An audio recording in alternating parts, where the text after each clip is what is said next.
সবাইকে আমন্ত্রণ জানাচ্ছি বিডি লাইভ 24 নিউজের প্রথমে শিরোনাম। পাপ সারাতে ভয়ঙ্কর রূপে হাজির মোশাররফ। ছেলের চুরিতে অভিযোগে মাকে নাকে খত, সেই বিএনপি নেতাকে অব্যাহতি। ইমরান খানের সোশ্যাল মিডিয়া অ্যাকাউন্ট ব্লক করল ভারত। এতক্ষণ শুনছিলেন শিরোনাম, এখন বিস্তারিত। চোখে সানগ্লাস, মুখ ভর্তি দাড়ি, পোশাকে রক্তের ছিটে ফোটা, হাতে কুড়াল, ঘাড়ে ঝুলানো স্ট্যাথোস্কোপ, সঞ্জয় সম্মদারের মুক্তি প্রতীক্ষিত। ইনসাফ সিনেমায় অন্য এক মোশাররফ করিমের দেখা মিলছে। এমন ভয়ঙ্কর রূপেই মোশাররফ ধরা দেবেন ইনসাফে। রবিবার 4 মে সন্ধ্যায় ইনসাফ সিনেমার দ্বিতীয় পোস্টার প্রকাশ করেছেন নির্মাতা সঞ্জয়। সে পোস্টারে মোশাররফ করিমকে এমন ভয়ঙ্কর রূপে দেখা গেল। পোস্টারের ক্যাপশনে নির্মাতা লিখেছেন, এই ডাক্তার রোগ নয়, পাপ সরায়, রক্তই তার ভাষায়, ইনসাফই তার শপথ।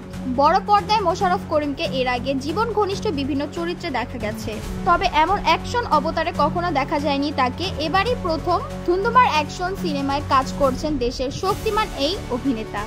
জানা গেছে, অ্যাকশন থ্রিলার ঘরানার ইনসাফের শুটিং শুরু হয় গত ফেব্রুয়ারিতে। এখন চলছে শেষ মুহূর্তের কাজ। আসন্ন ঈদুল আজহায় মুক্তি পেতে যাচ্ছে সিনেমাটি। ইনসাফের মূল ভূমিকায় দেখা যাবে শরীফুল রাজকে। নায়িকা হিসাবে থাকছেন ছোট পর্দার পরিচিত মুখ তাসনিয়া ফারিন, যিনি এই সিনেমার মাধ্যমে প্রথমবারের মতো বড় পর্দায় পুরোপুরি কমার্শিয়াল ছবিতে নায়িকা হিসাবে আত্মপ্রকাশ করছেন। ফেনীতে ছেলের বিরুদ্ধে হাঁস ও কবুতর চুরির অভিযোগ তুলে মাকে নাকে খত দেওয়ানোর ঘটনায় সালিশে নেতৃত্ব দেওয়া সদর উপজেলার পাঁচগাছিয়া ইউনিয়ন বিএনপির সভাপতি ও সাবেক ইউপি চেয়ারম্যান দেলোয়ার হোসেন দেলুকে দলীয় সব পদ থেকে অব্যাহতি দেওয়া হয়েছে। রোববার 4 মে রাতে জেলা বিএনপির সদস্য সচিব আলাল উদ্দিন আলাল স্বাক্ষরিত এক বিজ্ঞপ্তিতে এ তথ্য জানানো হয়েছে। এর আগে এদিন সন্ধ্যায় সদর উপজেলা বিএনপি আহ্বায়ক ফজলুর রহমান বকুল ও সদস্য সচিব আমান উদ্দিন কায়সার স্বাক্ষরিত আরেক বিজ্ঞপ্তিতে তার সাংগঠনিক পদ স্থগিত করা হয়। বিজ্ঞপ্তিতে উল্লেখ করা হয়, গত 1 মে রাতে ফেনী সদর উপজেলার পাঁচগাছিয়া ইউনিয়নের মাথিয়ারা গ্রামের সালিশি বৈঠকে নারীর প্রতি অসদাচরণ তদন্তপূর্বক প্রমাণিত হওয়ায় পাঁচগাছিয়া ইউনিয়ন বিএনপির সভাপতি দেলোয়ার হোসেন দেলুকে বিএনপির সব পদ থেকে অব্যাহতি দেওয়া হলো। ব্যাপারে ফেনী জেলা বিএনপির সদস্য সচিব আলাল উদ্দিন আলাল বলেন, কোনো ব্যক্তির অপরাধের দায় দল নেবে না। অভিযুক্ত এমন কাণ্ডে মানবাধিকার লঙ্ঘন করেছেন। কেন্দ্রীয় নির্দেশনা অনুযায়ী প্রথমে তার পদ স্থগিত করা হয়, পরে তদন্ত অভিযোগ প্রমাণিত হয় তাকে দলের সব পদ থেকে অব্যাহতি দেওয়া হয়েছে।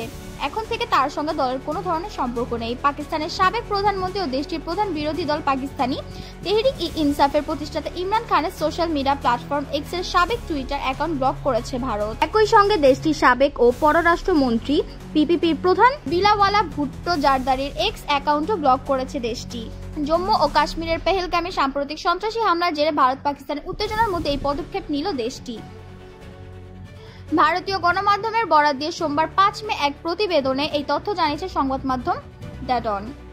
সংবাদ মাধ্যমটি বলেছে, ভারত পাকিস্তানের উত্তেজনার মধ্যে সাবেক প্রধানমন্ত্রী ইমরান খান এবং সাবেক পররাষ্ট্রমন্ত্রী বিলাওয়াল ভুট্টো জারদারির এক সাবেক টুইটার অ্যাকাউন্ট ভারতে ব্লক করা হয়েছে বলে ভারতীয় গণমাধ্যম রোববার জানিয়েছে। ভারতের ভেতরে কেউ এই দুই নেতার এক্স প্রোফাইলে ঢুকতে গেলে সেখানে দেখা যাচ্ছে আইনি নির্দেশনার কারণে এই অ্যাকাউন্টটি ভারতে বন্ধ করা হয়েছে। পাকিস্তানি পিপলস পার্টি এই পদক্ষেপের নিন্দা জানিয়ে এক বিবৃতিতে বলেছে, পেহেলগাম হামলার ঘটনায় আন্তর্জাতিক মঞ্চে বিলাওয়ালার স্পষ্ট ও সাহসী অবস্থানের জবাব হিসাবে ভারত এই পদক্ষেপ নিয়েছে।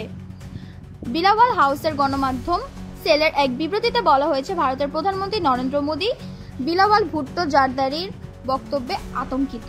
এটা প্রমাণ করে যে ভারত গণতান্ত্রিক দেশ নয় এবং তার প্রধানমন্ত্রী একজন ভীত ব্যক্তি। দেশ বিদেশের তথ্যবহুল সংবাদ সবার আগে পেতে বিডি লাইভ 24 নিউজ ইউটিউব চ্যানেলটি সাবস্ক্রাইব করুন ও ফেসবুক পেজটি ফলো করুন।